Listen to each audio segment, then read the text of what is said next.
তাদের নামে মামলা আছে, মোকদ্দমা আছে, তারা বুঝে যে কতটা পেরেশানিতে তারা থাকে। যে মামলা খায় সেও পেরেশানি থাকে, যে মামলা দেয় সেও কিন্তু সেম পেরেশানিতেই থাকে।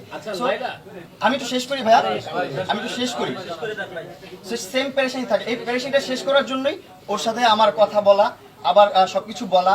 আমরা যে যদি যেভাবে সলিউশন আসে, যেভাবে হলে জীবনটা সহজ হবে, সুন্দর হবে, আগের মতো নর্মাল লাইফটা লিড করতে পারবো, সেই প্রত্যেকটা স্টেপ নিতে আমি রাজি। ওর কাছে বলছি আমি আমাদের মামলাটাই হয়েছে যে আমাদের সম্পর্ক রিলেটেড কনফ্লিক্টের জন্যই হয়েছে, যে আমরা কি বিয়ে করেছিলাম বা এখানে একটা ডিনায়ালের ব্যাপার চলে আসছিল নাকি কি, এটা ব্যাপারে কিন্তু মামলাটা চলে এসেছে। দ্বিতীয়ত হচ্ছে আমি আর মামুন এখন আজকে এই স্টেজে ওই ধরনের কোনো সম্পর্কিত নাই। ঠিক আছে, আমি আসলে বুঝতে পেরেছি এবং আমি সবার সামনে এটা বলতে পারবো যে আমি আসলে ভুলটা করেছি। তো আমি এবং এটা আর কোনোদিনও করবো না।